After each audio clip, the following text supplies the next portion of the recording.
Ayan.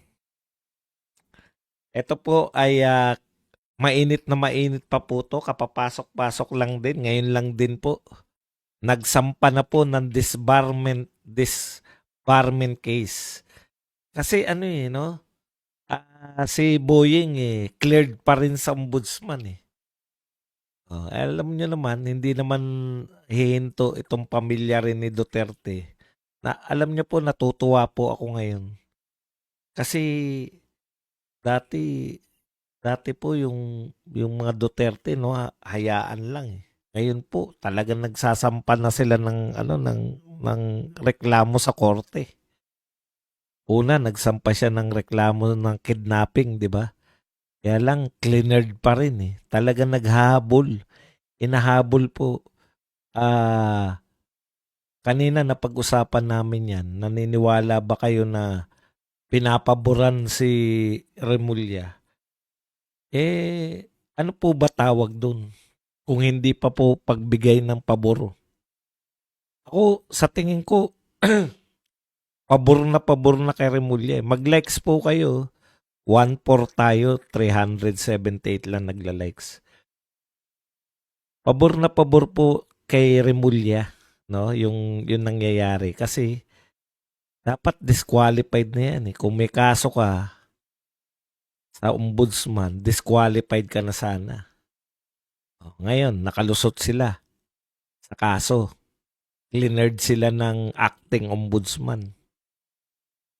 Hindi po tumigil yung pamilyang Duterte. Magaling po yung abogado nila, si Torion eh.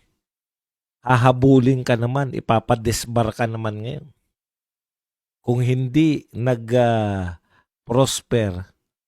yung ikinaso sa'yo ni Basti sa ombudsman, disbarment naman sa Supreme Court.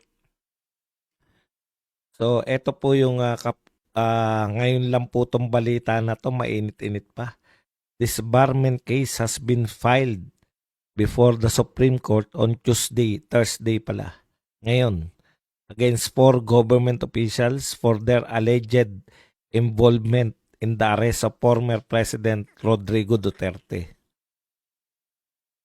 The disbarment was sought by acting Davao City Mayor Sebastian Duterte against Justice Secretary Jesus Crispin Remulla, Defense Secretary Gilberto Chodoro, Justice Yusek Nicolas Felix T., and Prosecutor General Richard Anthony Fadulyon.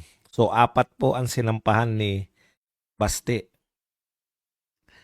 Ayon po kay Torion, ito po ay dahil sa kidnapping, no, na ginawa dito po kay President Rodrigo Roa Duterte na dinala po sa The Hague, Netherlands. Okay.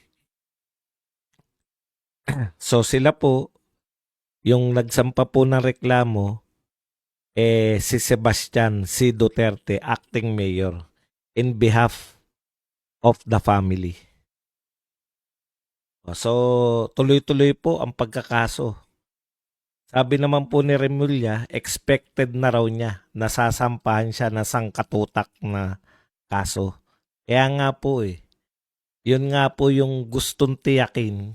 Alam na rin po ng mga Marcos yan eh. Kaya po gusto nilang tiyakin na kakampi nila yung susunod na ombudsman. Para po pagdating sa ombudsman, lahat ng ikakaso sa kanila, eventually kakasuhan po sila.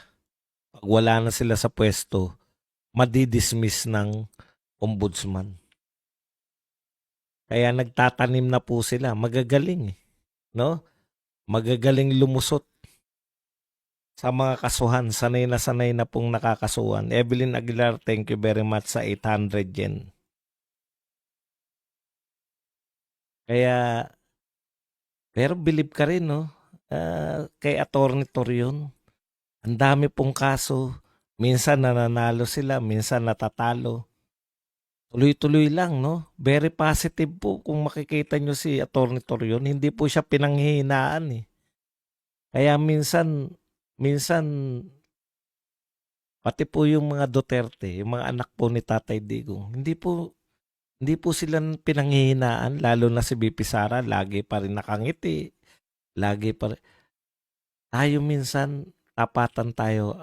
Ako, mula pa kagabi, sabi ko, gigil na talaga ako. Grabe po yung pagka-high blood ko, yung mga pagpapakabait na speech ni Risa Ontiveros. Hindi ko na po masikmura eh.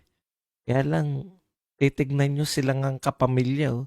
Nagagawa pa nilang ngumiti, nagagawa pa nilang magbiruan, no? Laging positive pa rin. Minsan alam ko po sa inyo, kapapakinig nyo sa amin, kasusuri natin ng balita. Alam ko, ramdam nyo na rin na yung kawalan ng pag-asa eh. O ba? Pero tatag lang, ika nga. Talagang ganyan ang buhay na pinasok natin eh. Laban lang, laban lang ng laban.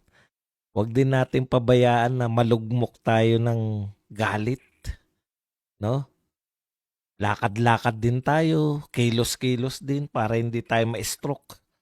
Tapos kumuha tayo ng inspirasyon sa mga Duterte. Tignan po natin yung attitude nila. Alam niyo po, yung mga nag-aaway-away dun sa Hague. Minsan, baka dulot na rin niya ng yung kawalan ng pag-asa sa pinaglalaban. Tapos sila di mo rin masisisi. Ako talaga minsan parang gusto mo nang give up eh. Parang gusto ko muna, pwede bang 1 linggo magpahinga na? Wala munang ano-ano. Pero pag napahinga ka ng ilang oras, hindi, kinakailangan kasi mamamayagpag eh. Kami po, alam ko po ang laban namin. Uy, Inday Bidak, ano ba yung bunganga mo?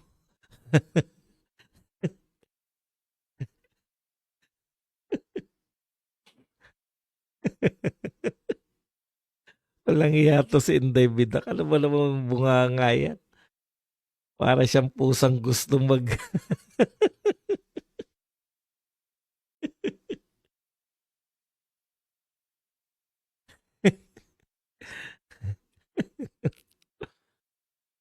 Kaya, yun lang talaga yung ano natin, panghawakan natin. Kung yung mga pamilyang Duterte nga kaya pang tumawa eh.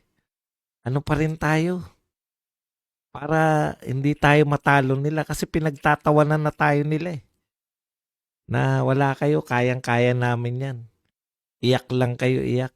Hindi po. Sila po ang pagtawanan natin. Okay.